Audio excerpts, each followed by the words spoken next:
today in Rich in Relationship. We're going to talk about why your rocky marriage is a result of the way you're using your screens. The screen isn't harming your relationship. It's the way we use the screens. With decreased conversation comes decreased intimacy. Or maybe your conversations are logistical and not emotional. Welcome to another episode of Rich in Relationship. I'm your host, Rich Heller, and today we're going to talk about how to recognize when screens are harming a relationship. And you know what? That's a social media worthy title. Let's be really clear. The screen isn't harming your relationship. It's the way we use the screens. It's where our attention is and the impact of our attention being there. That's what this series is about. And I like to say, beware the hidden threat in your pocket. But the truth is, it's not that you have something in your pocket that might be potentially dangerous. It's that you think you want to use it. So what are the signs? You come home after a long day, you sit down next to your partner. Instead of talking, you're both scrolling in silence. That in-love feeling, what was that? But what if you could pinpoint exactly when and how this tipping point occurred where other things seem to be more interesting than each other? What if you could find that and change it before it's too late?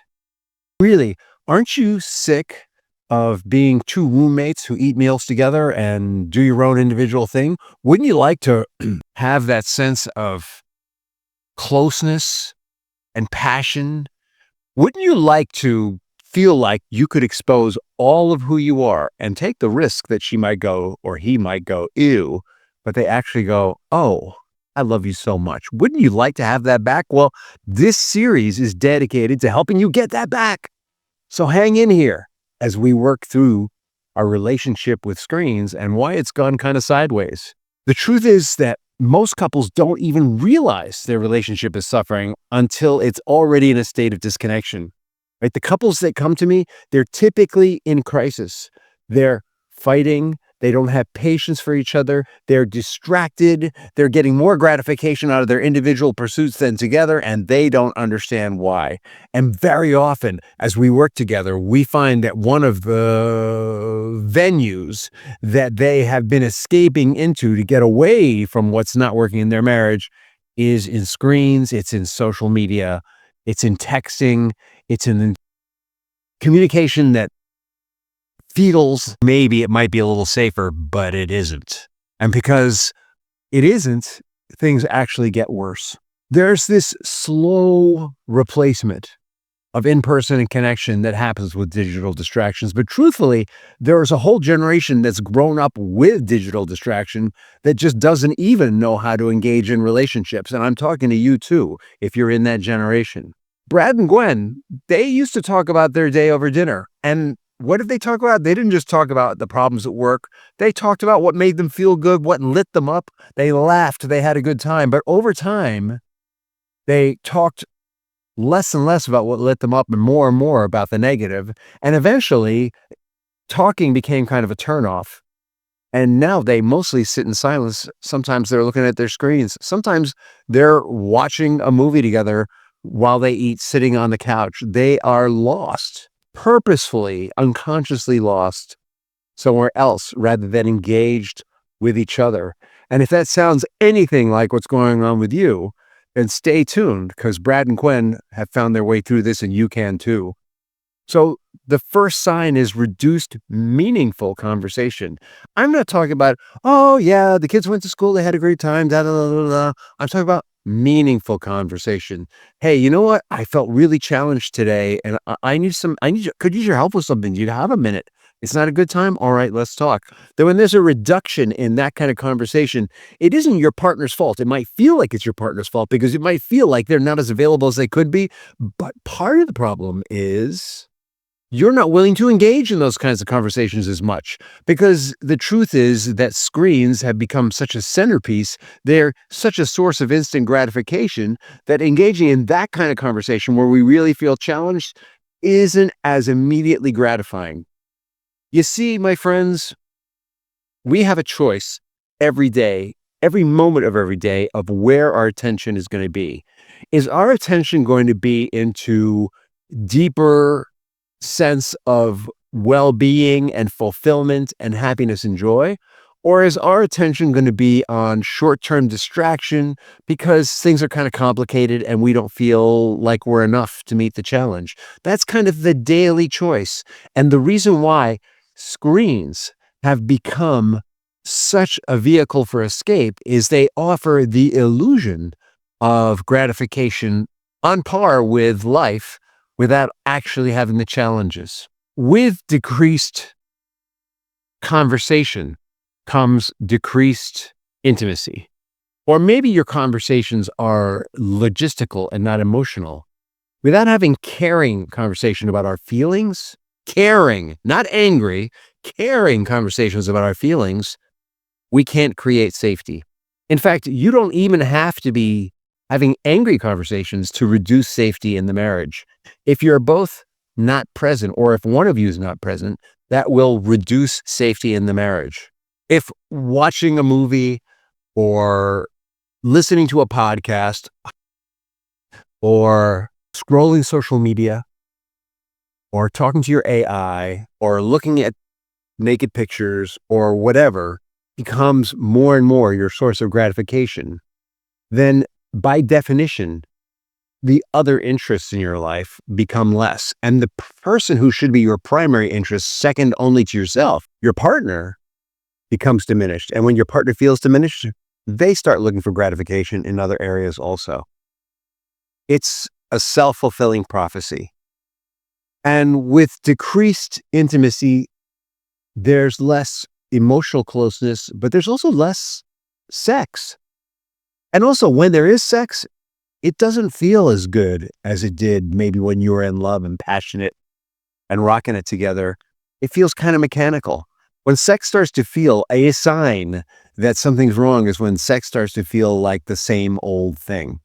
I'm not talking about doing something different, though I'm not arguing that you shouldn't do something different. It's interesting to spice up sex by doing something, changing up the physical routine of sex. I'm talking about the way you feel while you're engaged in sex with one another.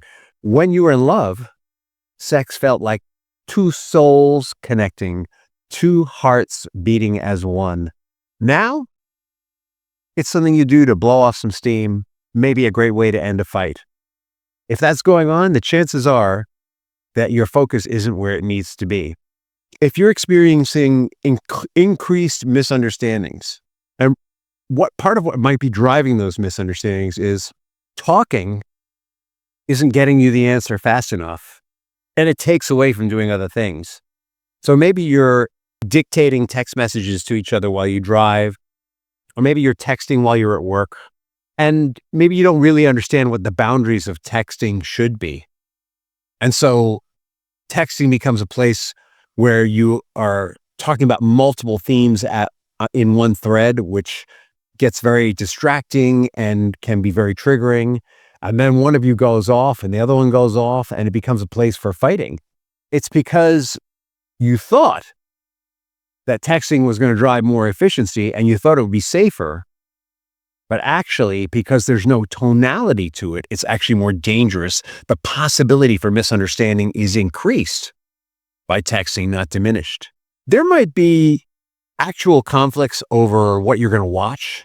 Maybe your partner's critical of your choices and you're critical of theirs. Maybe you're watching things separately. Maybe you're both watching mindlessly. There's an argument that we can use screens with the same kind of format we might if we were going to write a book report. So we can watch something together and then talk about it afterwards and talk about ways it worked and ways it didn't work and the different characters. And does that seem feasible to you? And my wife and I are watching Agatha Christie right now. And I just keep saying to her, I don't understand why the English have to be so complicated in the way they murder people and why they have to be so public about it. And she says, it's Agatha Christie, honey. You just don't get it. It's true. I don't get it, but we're having a conversation about it. And she agreed. By the way, she agrees with me that if you were going to murder someone, you wouldn't want to get caught. You'd want to be much more subtle. You'd want to do it quickly and efficiently, but that wouldn't make for as interesting a book or show. And so that conversation is going to move somewhere else now, but we're having conversations about it. Does this make sense? Are you doing that right now? I can tell you there was a time when we didn't. I can tell you there's a time when we just watched stuff and she said, why are you watching this? And I said, why are you watching this? And why are we watching this? Why are we doing this instead of something else? Maybe one of you is feeling abandoned. Gwen was feeling emotionally abandoned because Brad was always working on his laptop. He worked from home. Thanks to the pandemic, he was worked from home a great deal. And he never knew when to close it. And he had his phone in one hand and his laptop in the other, and he was always on duty. And Gwen felt like, wow, I'm living with this guy in the office. And when she would complain to him, he would say, hey, I'm the prime wage earner. I'm making the bread and butter here. What do you want from me? I have to give this attention. All right, I'll spend a little time with you. And even when he'd spend time with her, he'd have that phone there. And if she picked up the phone, he'd criticize her for it. So not only did she feel like she wasn't getting the attention she wanted, she felt like there was some kind of form of hypocrisy going, and they would fight over who picked up the phone the most.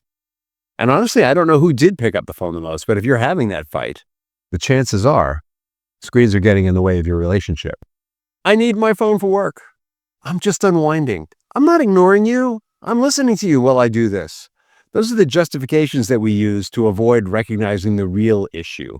The real issue is that screens give us a false sense of productivity, that they help us relax, sometimes in a way or at times that we shouldn't be relaxing, meaning that they're not helpful for us and they're not helpful for our partners. That's what I mean by shouldn't be.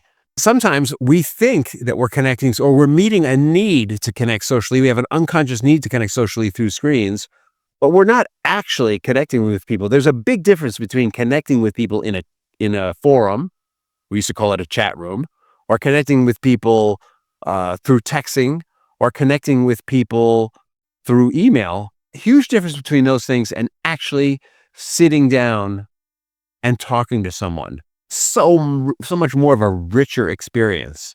So we feel like we're connecting, but we're not. And honestly, since the pandemic, a lot of people have had trouble stepping into real life connections again. I'm wondering, are you one of those people? Now that you know what to look for, can you stop and bring awareness to change? Ask yourself that. Now that you know what to look for, how possible is it for you to have a conversation about what's going on with your partner that is effective? And by effective, it takes you to a new place, right? It's totally possible for you to say, like Gwen did to Brad, you're always on your screens. What are you doing? And then when she's looking at hers and he's saying to her, you're on your screens. It's like, no, I'm just doing what you do. I don't do it as much as you do it. All right. That's defensive, accusatory, and attacking. How possible is it for you to have an open conversation about screen time, a real conversation? What if Gwen said to Brad, you're always on your screens, and Brad said, you know what? I am. And I really miss spending time with you. And I'm not sure what to do with that. Or when Gwen picked up her phone and what if Brad said, hey, you know how you feel when I'm always on my screens? I'm feeling like that right now. I'm not saying that you're bad. I just want you to know how I'm feeling. What if they had a conversation that was empathetic or compassion-based? We talked in the earlier episode about how screens reduce our empathy and compassion. And we tend to reduce our patience and drive us to short, quick responses. What if Brad and Gwen talk to each other that way? Here's what I would suggest to you. Before you make any major changes, why don't the two of you sit down and talk about tracking your screen habits for a few days and see if you're as present to each other as you think you are. By that, I mean, I want you to track maybe with a notebook, not a screen, right? A little notebook. I want you to track how much time you're spending on screens, literally. All right, today I spent 8 hours on the screens from 9 to 5 for work. But it might be today I spent time 9 to 5 to work, but I spent my half-hour lunch break scrolling Facebook. And when I went to the bathroom, I was texting with Gwen. And when I went to lunch, or when I went to my coffee break, I was playing a game online. And after work, I decided to reward myself by scrolling through my Insta feed or TikTok or whatever. Just track not just how long you're on screens, but what are you doing and when are you doing it? But just take a screen inventory.